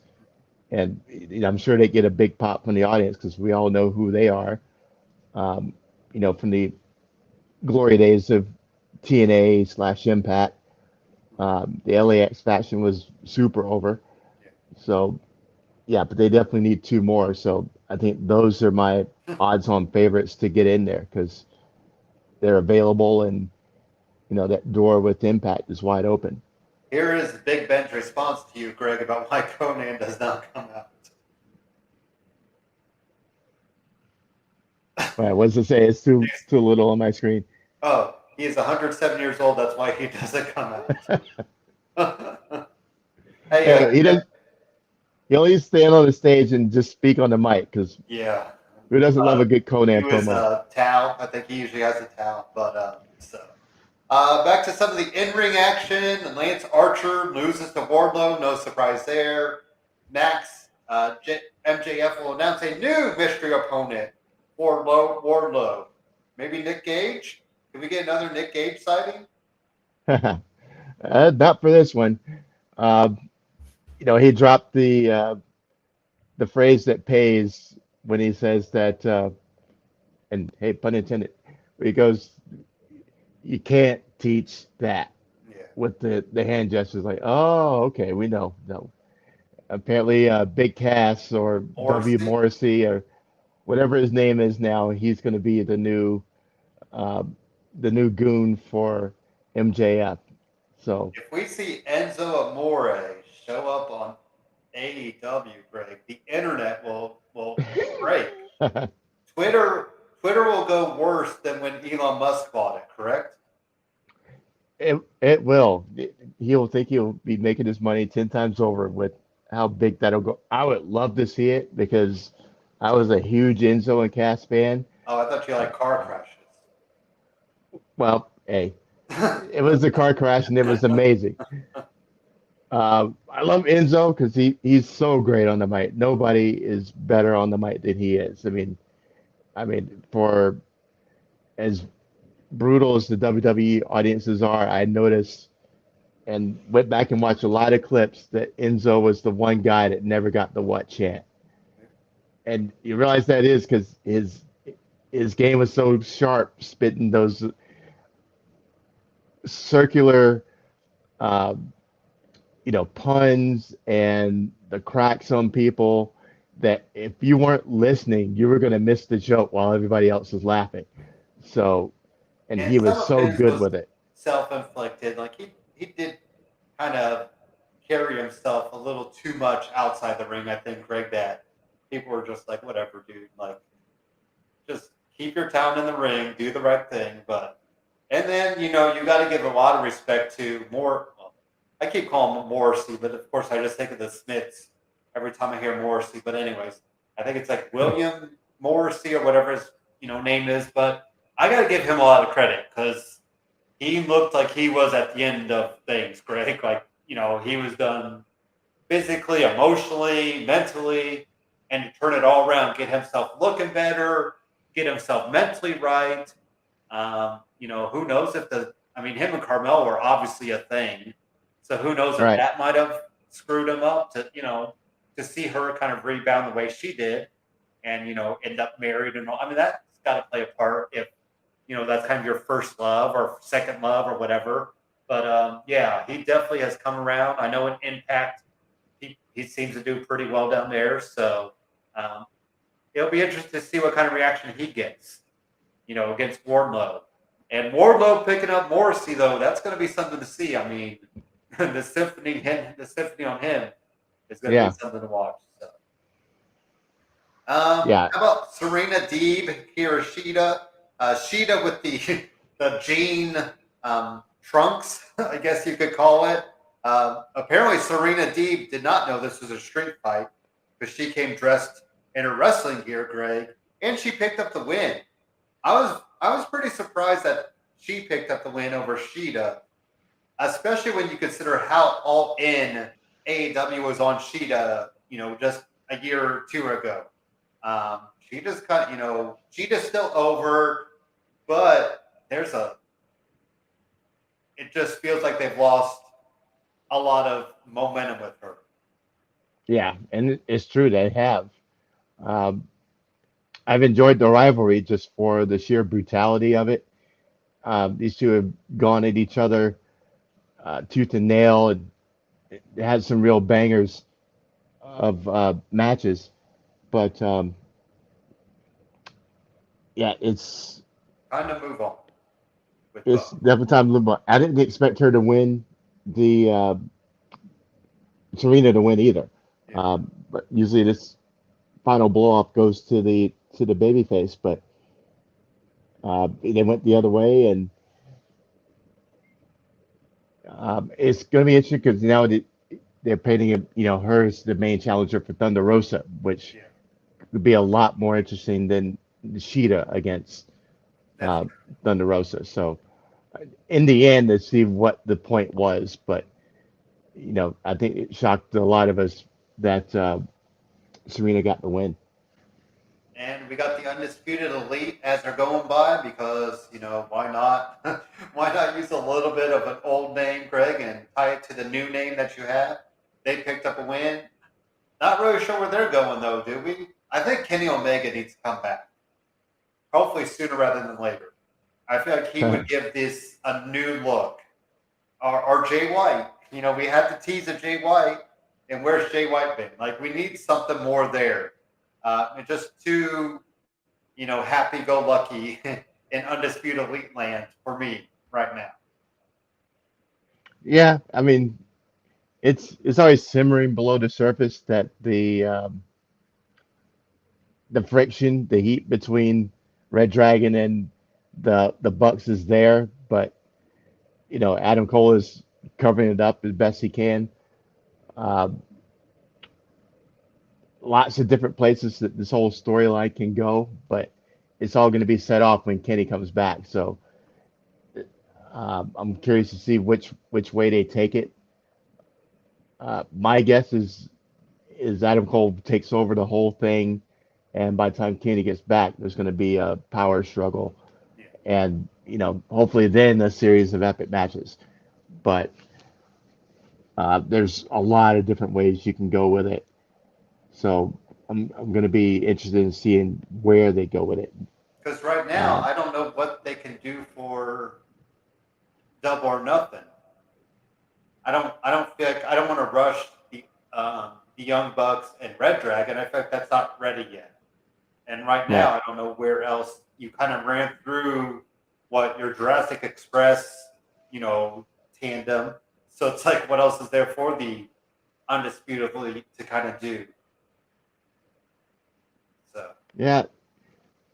I don't know. It's kind of a wait to see. You got too much talent for them to all be too kumbaya. I agree with you.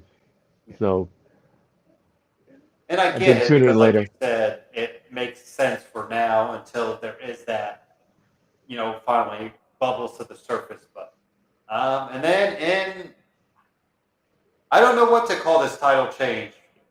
Maybe AW saw the writing on the wall that we needed the double turn because who in the hell would have thought Dan Lambert would be over as a face, Greg? Thanks to Sammy Guevara and Ty Conti's, outside the ring business. I feel bad for them because, it is, I don't know. I think that they made it so public, it's turned people off from them and it's just weird. But obviously, AEW saw the writing on the wall that they had to turn Sammy and Ty into a heel couple and give the title back to Scorpio. I mean, there was no doubt about it. So we did see a barbed wire ladder though come out. Things I did not expect to see in this match.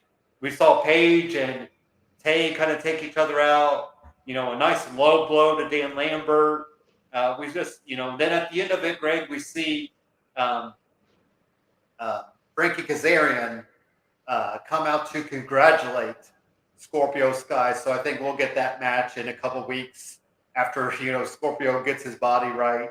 Give him a week to rest, and then let him and Frankie Kazarian tear down the house, and see where Scorpio Sky goes next with the title. But right now, I feel like we're kind of switched the roles. We've got Tay and Sammy as heels, and we've got Scorpio and probably Ethan Page as faces.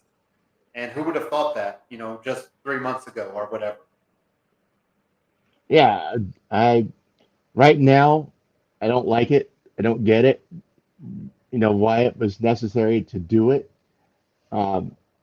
We'd already broken up the inner circle, and they going their own ways.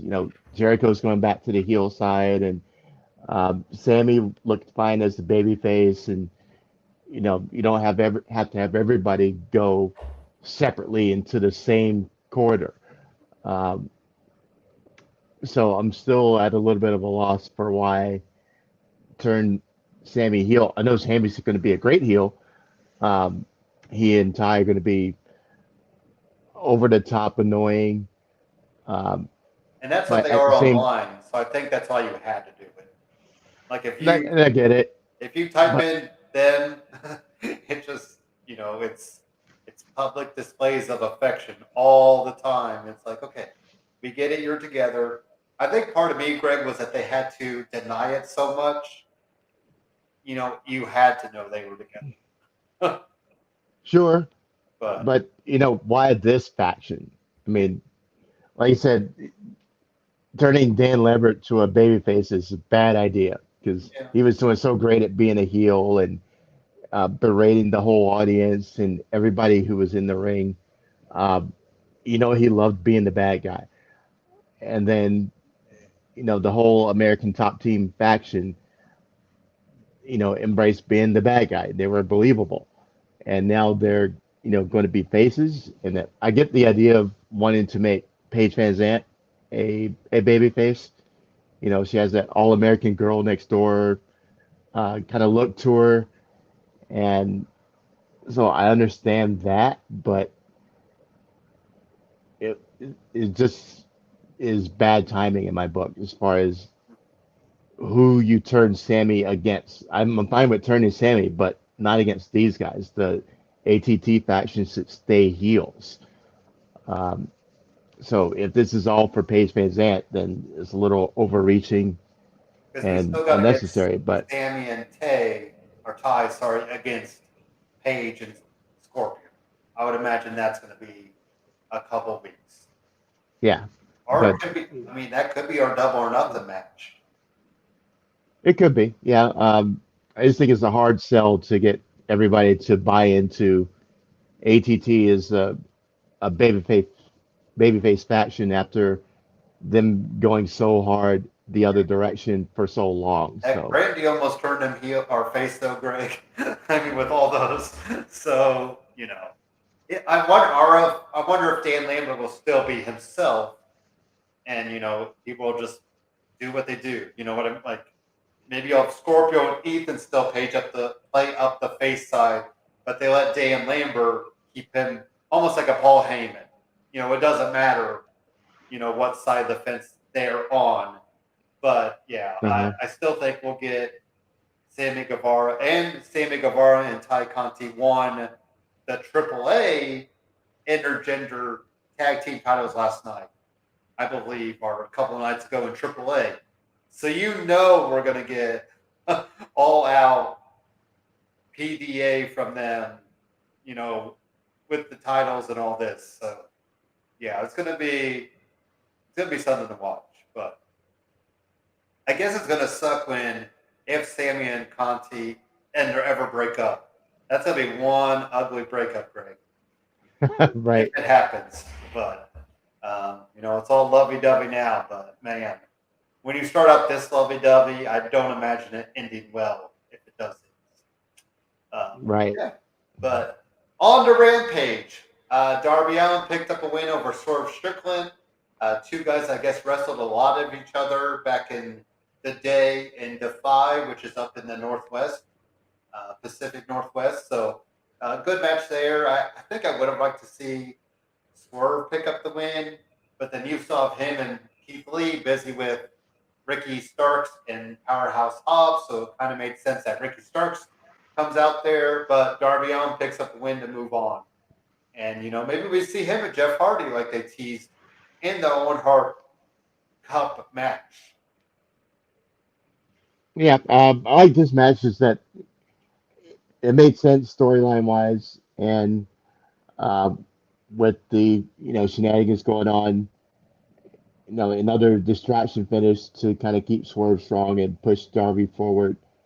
Uh, let's not get too heavy-handed with the distraction finishes. They're starting to pull too many pages out of WWE's playbook.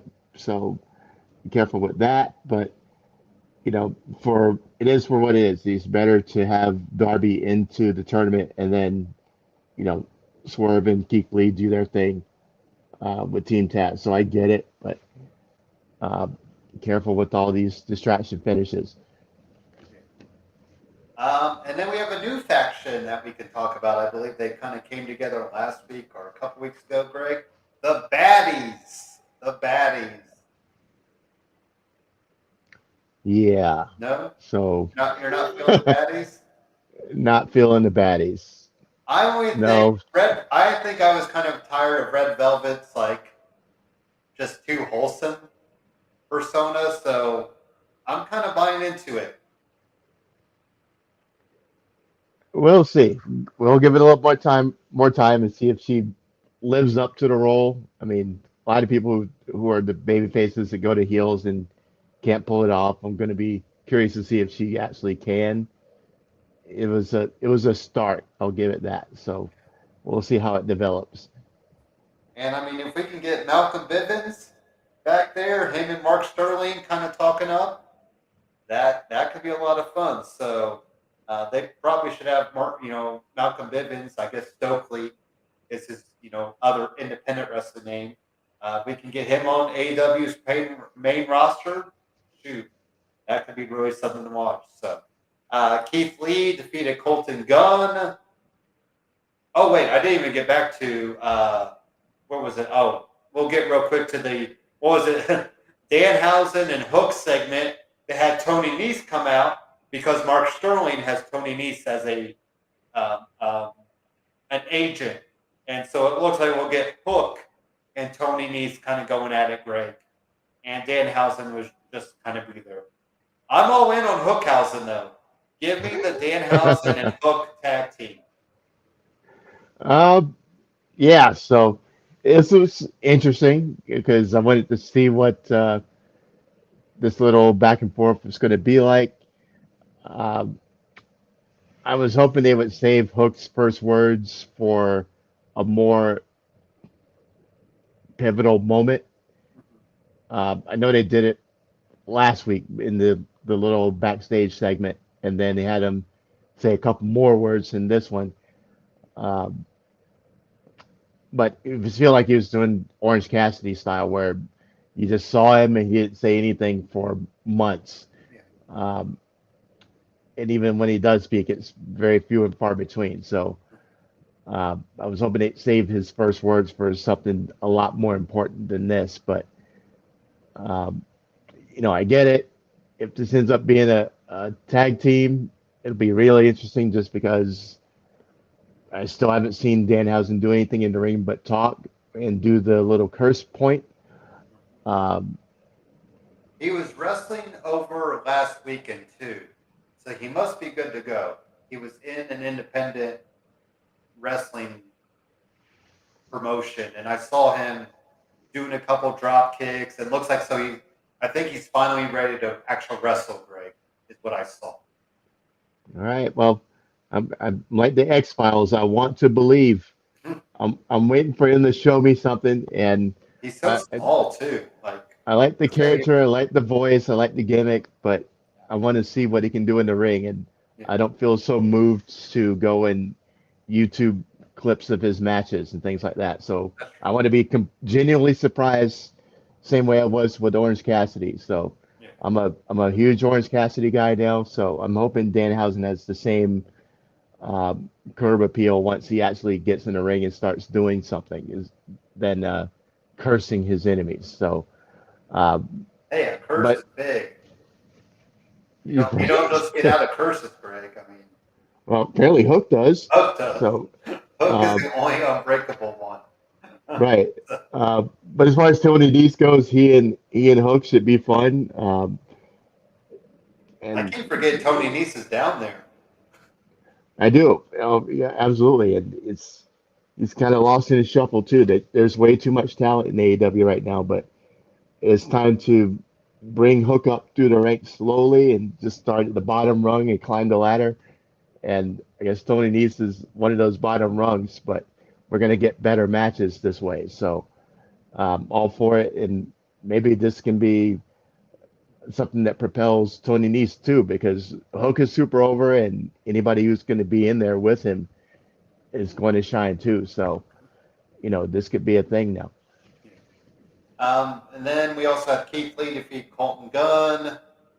And Yeah, what's our where are we at with Keith Lee right just getting his feet wet. Um, Same thing. So, low level feuds, and then we got to get to a Hoss fight. There's now? I no guess it is big still Hosses early for him for to him. fight yet. Yeah, I keep feeling like he's been there for a while, but it really hasn't been. So right. just hold the reins back. But, yeah. But So he's still he'll get to the over. big stuff, but you can't rush him in. Yeah. There's no room at the top for him yet. I mean, him and Powerhouse Hobbs should be the big match. So maybe do that at Double or Nothing, I think. Kind of let Sure. that play out. So then Samoa Joe defeated Trent Beretta to retain the ROH World Television Championship. Man, nothing beats seeing Samoa Joe with the title, Greg. There's just something badass about it and different. So Yeah. now I would say Samoa Joe was my early favorite for the Owen Hart Cup.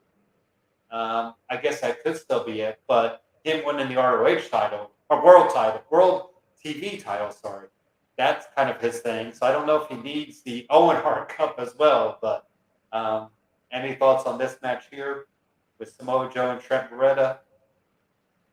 It was fine. Kind of, unpredictable or predictable. Predictable, yeah.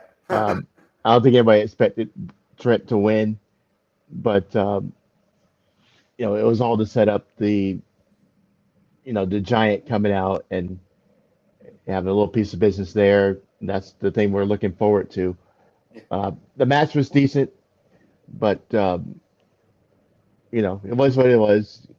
Joe showcasing and getting everybody to put him more over, which he doesn't need at this point. Everybody loves him. But so good main event, but it's all about the ending and seeing what he's going to do against that Giant. So Yeah, that's all I got. That's all they wrote on Rampage. So trying to think, was there anything else I think I missed from Rampage?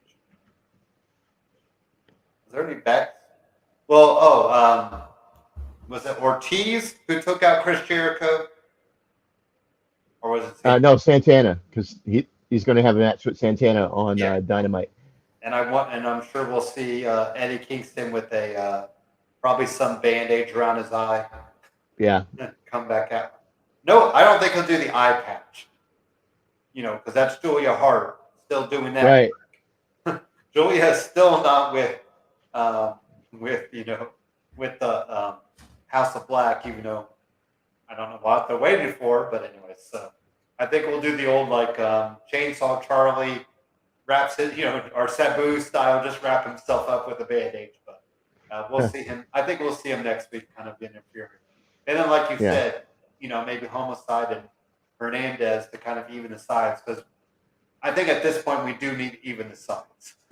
It's like, okay, we get it, So, that's all I got for AEW talk. Let's do one commercial break, and then we'll finish up with my last call. So, quick commercial break, and then we'll finish up. What is up, everybody? It's your boy Dan over at BWSPORTS1.com and Black and White Sports. And I'm wondering if you're ready to buy or sell that home, now's the time, and I got just the person for you. Mr. Sean Nugent, a.k.a. Rockstar Realtor himself. 317-503-8322. Put that home on the market. Get into your dream home with this man. Talk to Sean at Talk to Tucker today, 317-503-8322, and make sure you tell him the boys over at BWSports1.com sent you. All right, and here we go. Final question of the day.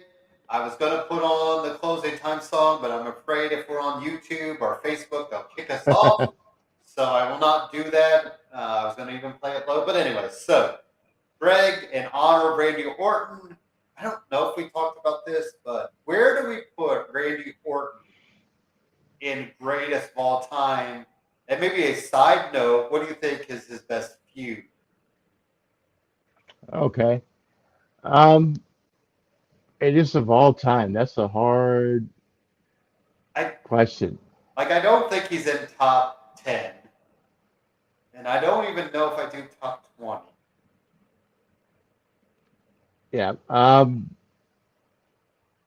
Top 50 for sure. Yeah, I can get Um, maybe top 25. Like if we had you have your greatest, or Taker, Stone Cold, Cena, The Rock. Then you maybe have Triple H, and I maybe say third tier. I mean, maybe borderline second tier. Like if we're doing a pyramid, yeah. but that's probably not even. That's probably putting a little disrespect on his name. Like if you consider longevity and how much he's been on the top, but I think easily top 25. Yeah, I can agree with that. The top half of the list. Yeah. I mean, Um, yeah. I don't. I think if he, I don't know. I don't think there's anything that would help him propel him higher. You know what I like? Because I do think this run has helped people get more on his side. You know what I mean? Like I think there's a lot of people. I think there was that small 2011 window with him and Christian that really people were like, oh my goodness, like Orton really does care about putting over guys. But this, I don't know what maybe the last 4 or 5 years, I think this has really turned the corner for him. I think if this never happened, I think he'd be a lot lower, if that makes sense. I think he'd be yeah. more top 50, but it shows that he's matured a lot. I mean, just in the past 10 years, if you really think about it. And, I don't know what, I think getting married and settling down might have helped some of that. But, and just maybe seeing where guys are at now. So, now what about greatest feud? I mean, it's easy to say Triple H. Yeah. Um, hmm. I don't know. I loved his matches with Batista. Mm-hmm. He had some great matches with Batista, and you watch those two in the ring, and you really wonder who's going to win because they're so evenly matched. They're the same size. Batista's a little bit more jacked than Orton, but those two always went at it, hammer and tongs, and we get some bangers out of them. And plus, So they had the Austin Rock mentality where they both want to be the top guy. And you right, knew both of them could have been they both ended up top guys. Like, they weren't at the level of popularity, obviously.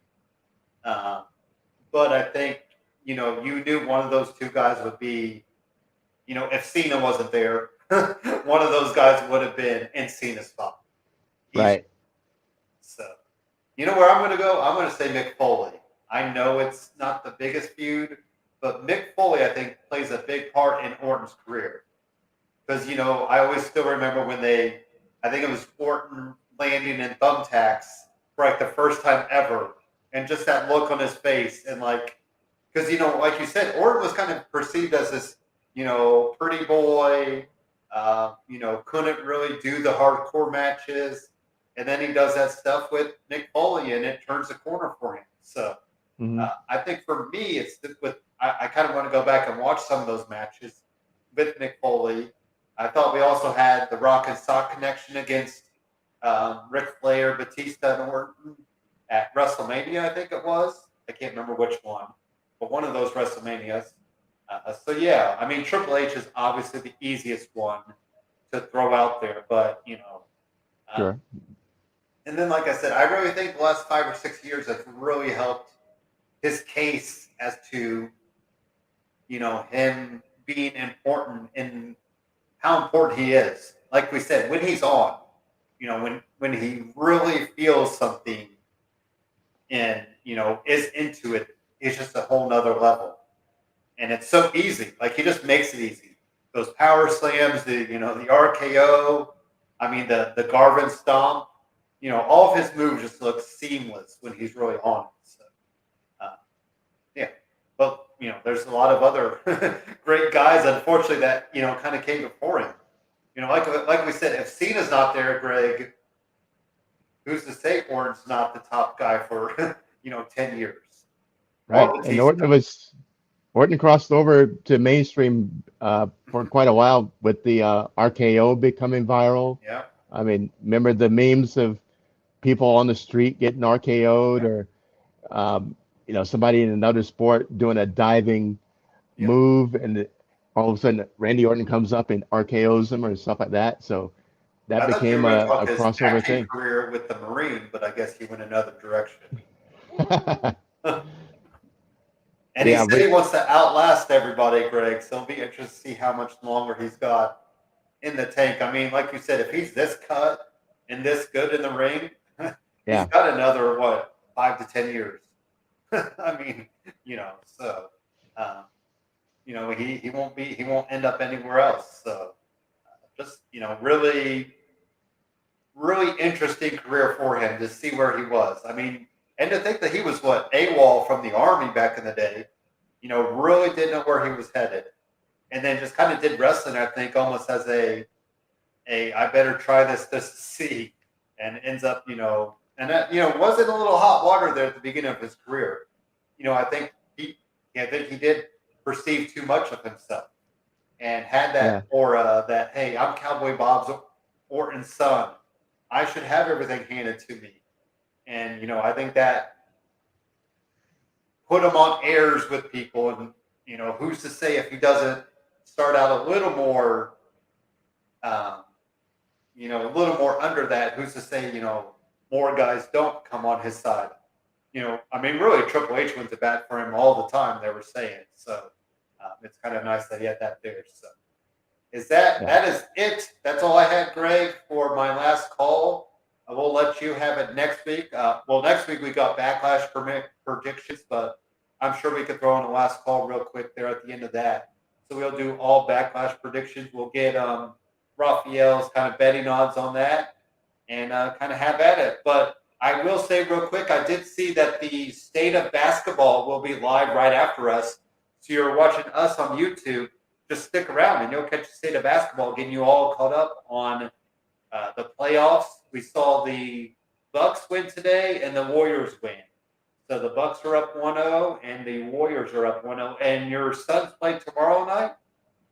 Tomorrow night, here we go again. Love it. They got him up there in 6 with Devin Booker being injured. They say 2 to 3 weeks to recover. Okay. I think we got about a week in the bag now, and but then playing Dallas, they can beat Dallas without Devin Booker. Yeah. But when it gets to the next round, we're going to need Book back in there. So absolutely. But game 1 tomorrow, and We have I the expect this Heat one to be the and same. who's the Heat playing? The Hawks? No, not the Hawks. No, I can't think of who the Heat's playing. That's awesome. Dead air. Yeah, it 76 doesn't matter who they're playing. 76. uh, Who do we got there? there you go. The Heat? Probably now because the Sixers don't have Embiid anymore Oh, yeah, he got. with his big injury. Mhm. So, talking about losing a big time player at the wrong time. Because you can have Bam kind of take advantage of that middle. Yeah. We thought losing Booker was bad. Philly losing Embiid is even worse. I think they were giving him the MVP almost. So, yeah, sucks We for haven't them. announced MVP yet, have we? I think that's coming next round. Yeah, next round most likely. It's usually in the conference It championship. could be Embiid, right? I would think. But, so. Yeah, I think they're giving it to Jokic, actually. Oh, okay. All right. Well, we will end here so State of Basketball can take over this time slot at 8. Just stick around on the YouTube and just keep watching shows here right on BW Sports 1. So thank you for watching, and catch you guys next week for Backlash prediction time. Backlash prediction time.